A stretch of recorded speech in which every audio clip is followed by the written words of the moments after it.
Let's spike crime की कहानी।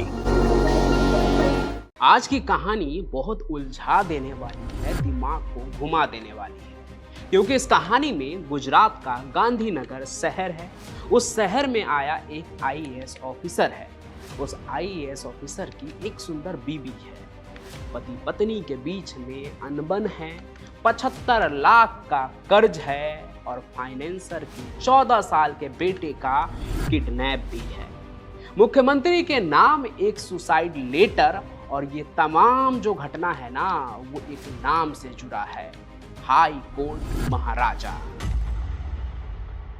बिल्कुल सही सुना आपने, हाई कोर्ट महाराजा। ये कोई जगह नहीं बल्कि एक इंसान का नाम है और वो इंसान बहुत बड़ा डॉन है। अब ये थोड़ा सा अजीब तो है कि नाम के आगे हाई कोर्ट लिखना, लेकिन इसकी एक वजह है। वजह अपराध की दुनिया का खुद को हाई कोर्ट समझना, जहां वही अदालत है, अदालत के अंदर जज भी वही है और खुद डॉन होते हुए भी वो सारे अपराधियों के फैसले भी सुनाता है। एक ऐसा डॉन जिसकी तस्वीर नहीं है, वो जेल भी गया लेकिन सलाखें भी उसे रोक नहीं पाई, उसे तोड़कर वो कहीं गायब हो गया। मेरे ख्याल से इतना इंट्रोडक्शन ही बहुत हो गया एक अपराधी के लिए। आते हैं सीधे कहानी पर। एक आईएएस और उसकी बीवी के साथ क्या रिश्ता है इस डॉन का, जिसका नाम हाई कोर्ट महाराजा है। रिश्ता भी ऐसा कि उन पति पत्नी के बीच ही अनबन हो गई और बात पहुंच गई किसी एक की मौत तक। तो देखिए, ये कहानी तमिलनाडु से लेकर गुजरात तक फैली हुई है। वैसे तो मामला लव स्टोरी का है, लेकिन आप चाहें तो इसे लस्ट स्टोरी भी समझ सकते हैं। तो कहानी गुजरात के गांधीनगर के सेक्टर 19 की एक घर की है। ये घर किसी मामूली आदमी का नहीं बल्कि एक आईएएस अफसर रंजीत कुमार का होता है, जो इलेक्ट्रिसिटी रेगुलेटरी कमीशन में सचिव है। एक दिन की बात है, आईएएस बाबू घर पर नहीं थे, तभी उनकी पत्नी सूर्या जे घर पर आती है। लेकिन घर में मौजूद जो आईएएस अफसर के स्टाफ होते हैं ना, वो उनकी बीबी को ही घर के अंदर घुसने नहीं देते हैं। रंजीत और सूर्या का रिश्ता ना 20 साल पुराना था, लेकिन अभी साल भर पहले ही यानी 2023 में इस रिश्ते को ताक पर रखकर सूर्या तमिलनाडु के मदुरई में चली गई।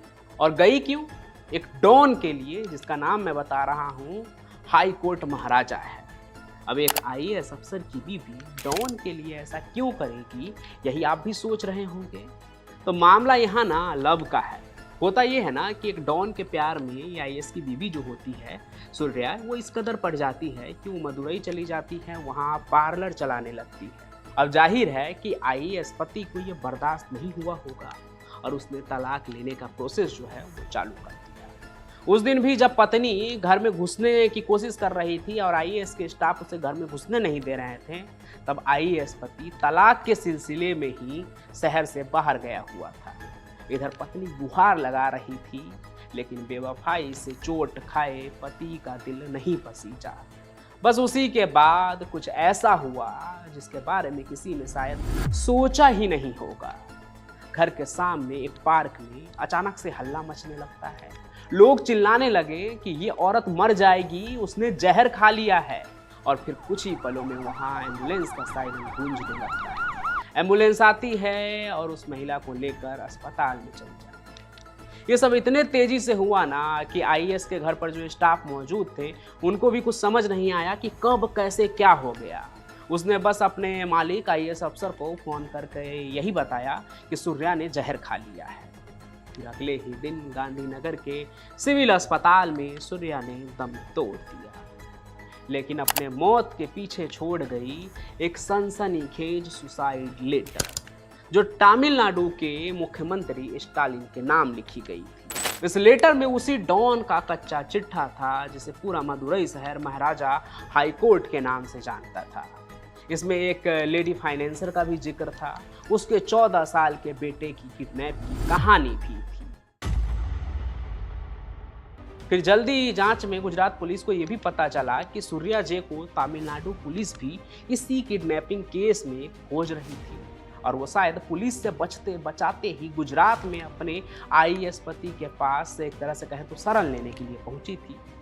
लेकिन इस बीच सूर्या के साथ क्या क्या हुआ, उसकी कहानी वो लेटर बयां करती है।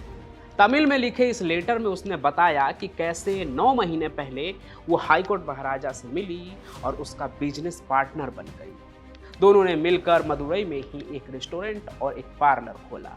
फिर कुछ ही समय में सूर्या जो है वो महाराजा डॉन को दिल दे बैठी और जो अपनी बसी बसाई गृहस्थी थी, 2 बच्चे थे, उसे आईएएस पति के पास छोड़कर महाराजा के साथ ही रहने लगी। मतलब एक आईएएस ऑफिसर की बीवी डॉन के साथ रहने लगी। आगे वो लेटर में लिखती है कि उसे नहीं पता था कि महाराजा का क्रिमिनल रिकॉर्ड है, वो गैंगस्टर है या हिस्ट्री सीटर है।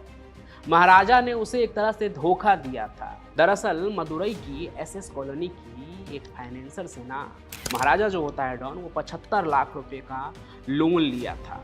उसके सिर पर पूरे 1 करोड़ 35 लाख रुपए का कर्ज पहले से था और महाराजा के प्यार में अंधी सूर्या जी उसका कर्जा चुका रही थी।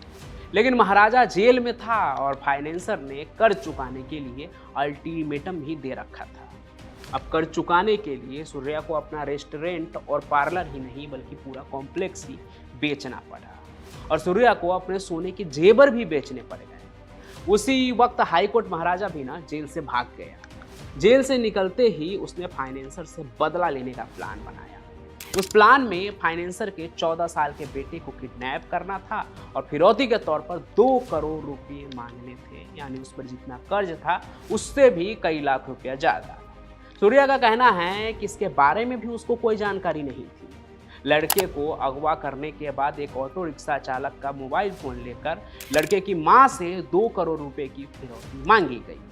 घबराई मां ने तुरंत मदुरई पुलिस को अलर्ट कर दिया और फिर 3 घंटे के भीतर ही पुलिस ने मोबाइल लोकेशन ट्रेस करके बच्चे को बचा लिया और गैंगस्टर के खिलाफ एक नया केस दर्ज हो गया। पुलिस को शक ये था कि ये काम गैंगस्टर ने अकेले नहीं किया होगा। पड़ताल में उसकी प्रेमिका और बिजनेस पार्टनर सूर्या भी पुलिस के रडार पर आ गई।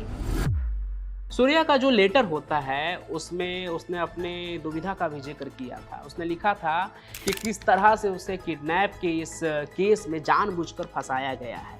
इतना ही नहीं, उसे अपराध की दुनिया में धकेलने में महाराजा हाईकोर्ट ने कोई कसर बाकी नहीं रखा। लेकिन इस पूरे केस में बस महाराजा हाईकोर्ट और सूर्या ही नहीं बल्कि एक और भी आदमी था। ये आदमी था सेंथिल कुमार। वो सेंथिल कुमार जो हाईकोर्ट महाराजा जो डॉन था उसका राइट हैंड था और उसकी खासियत ये थी कि वो पुलिस के सारे दाव पेच अच्छे से जानता था और उनका इस्तेमाल पुलिस के खिलाफ ही करता था, क्योंकि वो खुद भी कभी पुलिस में कांस्टेबल रह चुका था। सूर्या को पता लग गया कि पुलिस केस में उसका नाम भी है और पुलिस उसकी भी तलाश में है। तो वो तमिलनाडु छोड़कर कर्नाटक भाग गई और फिर बेंगलुरु पहुंच गई। उसके पास न पैसे थे, न उसका पार्लर था, ना ही परिवार था, न ही पति और न बच्चे। और जिस प्रेमी के भरोसे वो घर परिवार छोड़ के गई थी वो भी क्रिमिनल निकला। तो वो पुलिस से बचते बचाते क्या करती है कि वापस से जब उसके सारे रास्ते बंद हो जाते हैं ना, तो वो गुजरात की राह पकड़ती है, इस उम्मीद में कि वहाँ जो उसका आईएएस पति है वो उसे समझेगा और उसे अपनी ज़िंदगी में नई जगह देगा, उसे इस अपराध के दलदल से बाहर निकालेगा।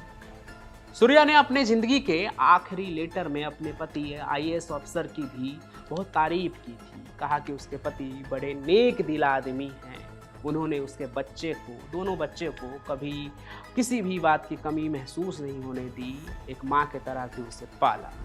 लेकिन आखिरी समय में उस घर का दरवाज़ा उसके लिए नहीं खुला जो शायद कभी उसका ही घर हुआ करता था। सूर्या की ज़िंदगी की अब सारी उम्मीदें जो है वो ख़त्म हो चुकी थी।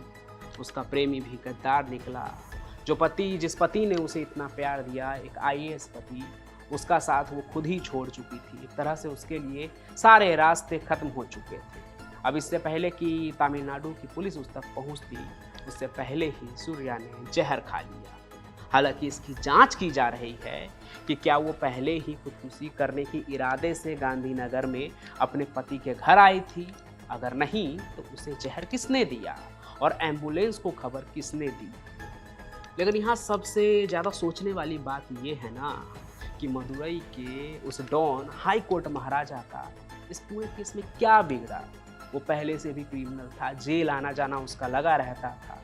वो फिर से जेल चला गया, लेकिन उसने एक परिवार को, एक बसे बसाए परिवार को तबाह कर दिया। एक औरत के भरोसे को भी तोड़ा, उसे छला। उसे अपराध के दलदल में भी घसीट लिया। अब उसके गुनाहों का हिसाब होना भी बहुत ज़रूरी है। बाकी आपको क्या लगता है वो कमेंट करके ज़रूर बताइएगा। साथ ही स्क्रीन पर आपको एक बारकोड दिख रहा होगा, उसे स्कैन करके भी आप हमसे व्हाट्सएप पे बातचीत कर सकते हैं।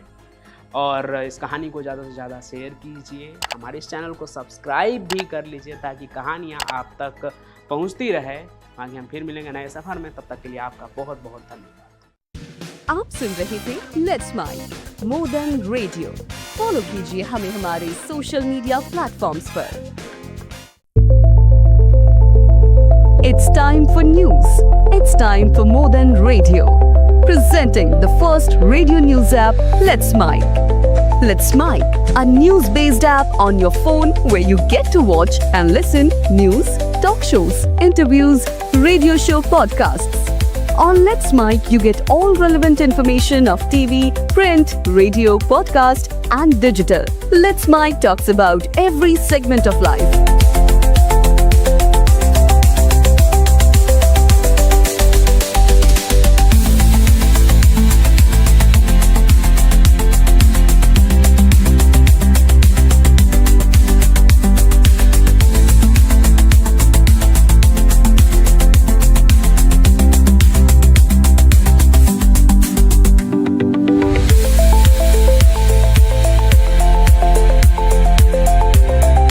Download the app now from Play Store. Available both on Android and iOS mobile phones. Follow us on YouTube, Instagram, Twitter, LinkedIn, Facebook, Telegram, WhatsApp, Snapchat. Let's talk, let's connect, and let's mic.